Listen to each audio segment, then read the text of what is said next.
Jasprit বুমরাকে Manchester টেস্টে খেলিয়ে আদৌ কি কোনো লাভ হলো?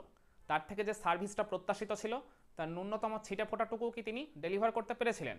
উত্তরটা হলো একেবারেই পারেননি। মানে তাকে এই টেস্ট ম্যাচে খেলিয়ে কোনো তো লাভই হয়নি, উল্টা বরং লোকসান হয়ে গেছে। এই টেস্টে খেলার ফলে এই সিরিজের লাস্ট টেস্ট ওভালে বুমরাকে আর খেলতে দেখা যাবে না সম্ভবত। তিনি তো জানিয়ে এসেছিলেন যে সর্বোচ্চ তিনি 3খানা টেস্ট খেলবেন, আর 3খানা টেস্ট কিন্তু তার খেলা হয়ে গেছে।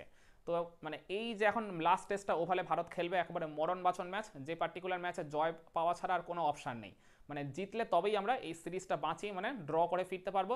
এই পার্টিকুলার টেস্টটা হেরে গেলে কিংবা ওই মানে ম্যানচেস্টার টেস্টের মতো যদি আবার ড্র হয়ে যায়, তাহলে আমাদের সিরিজটা খুঁয়ে কিন্তু আবারও ইংল্যান্ড থেকে ফিরতে হবে, আর যেটা কিন্তু মানে টিম ইন্ডিয়ার ম্যানেজমেন্ট একেবারেই চাইবে না।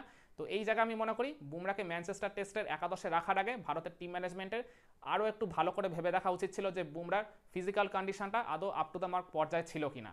খেয়াল করে দেখবেন, আমি এর আগের একটা ভিডিওতেও বলেছিলাম আপনাদেরকে, বুমরা কিন্তু এই পার্টিকুলার মানে ম্যাচটায় মানে ম্যানচেস্টার টেস্টে একবারেই সেভাবে নিজের সেরা ছন্দে ছিলেন না।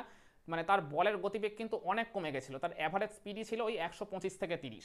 মানে মনেই হচ্ছিল যে বুমরা যেন ওই সাদা বলের ক্রিকেটে আর কি বোলিং করছেন, মানে টি20 বা ওয়ানডে ম্যাচে। মানে ওই মূলত তার ওই মানে স্লোয়ার বা কাটার এই টাইপের ভ্যারিয়েশনগুলোই তাকে বেশিরভাগ এই মানে ম্যানচেস্টার টেস্ট ইউজ করতে দেখা গেছে।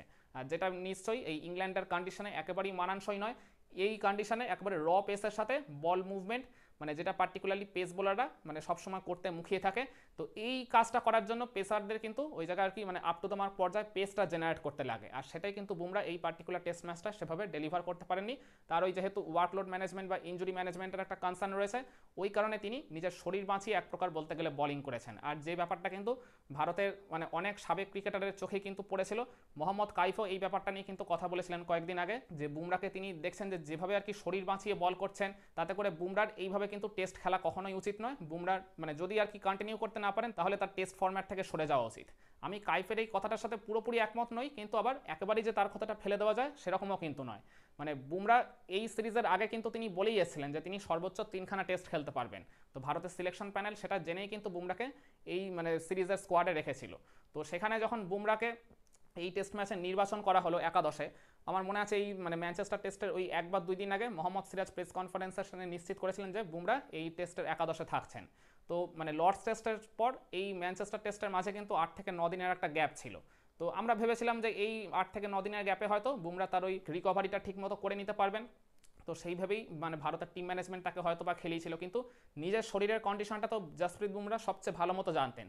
তিনি তো জানতেন যে মানে এই টেস্ট ম্যাচটা খেললে তিনি সেভাবে আপ টু দ্য মার্ক পর্যায়ে নিজের সেরাটা উজাড় করে দিতে পারবেন না।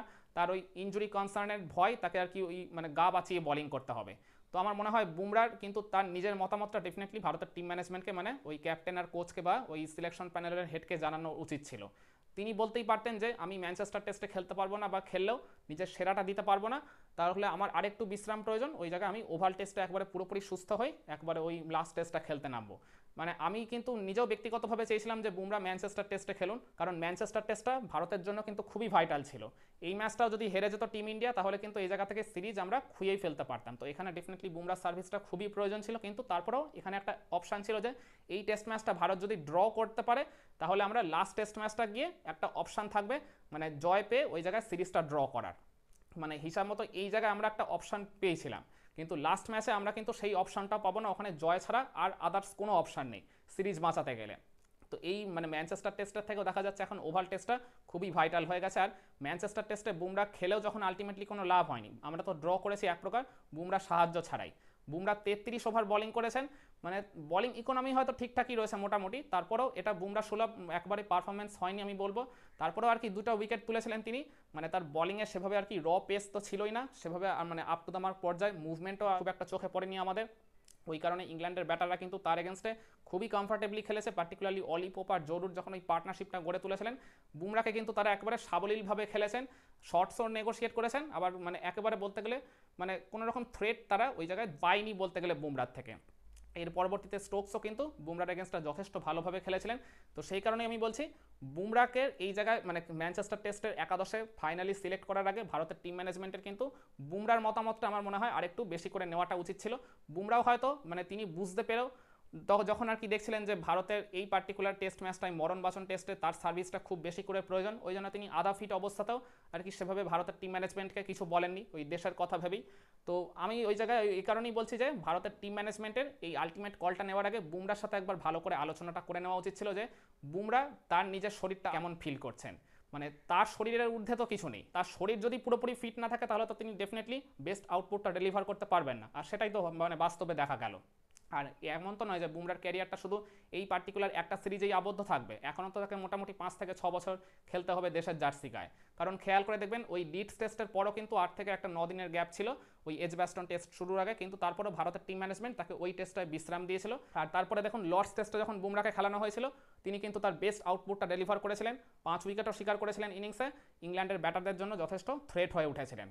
তো সেই কারণেই আমি বলছি মানে যতই 8 থেকে 9 দিনের গ্যাপ থাকুক না কেন, বুমরার এই মুহূর্তে যা ফিজিক্যাল কন্ডিশন তাতে করে কিন্তু ওই 8 থেকে 9 দিনের গ্যাপ মানে যথেষ্ট এনাফ নয়। বুমরা নিজেও হয়তো বা সেভাবে আর কি ভরসা করতে পারছেন না তার শরীরের উপর, সেই কারণেই তার বিশ্রামটা হয়তো আরও একটু বেশি প্রয়োজন, অন্তত মানে 10-12 দিন হলে সেটা মনে হয় মানে তার রিকভারিটা পুরোপুরি মানে ওই জায়গায় ফুলফিল হবে। সেই কারণেই আমি মনে করি এই ম্যানচেস্টার টেস্টে বুমরাকে না খেলিয়ে যদি ভারতের টিম ম্যানেজমেন্ট তার সাথে একটু খোলাখুলি কথা বলে বুমরার মতামতটা যদি তারা ওই জায়গায় একটু গুরুত্ব দিত বেশি করে, তাহলে আমার মনে হয় ওভাল টেস্টে বুমরার সার্ভিসটা আমরা ডেফিনেটলি পেতাম। আর এরকম একটা মরণবাচন ম্যাচে তাহলে বুমরা তার বেস্ট আউটপুটটা ডেলিভার করে ভারতকে ম্যাচটা জেতাতে সাহায্য করলেও করতে পারতেন। একমত হবেন আমার এই পয়েন্টগুলোর সাথে আপনারা? কমেন্টে জানান।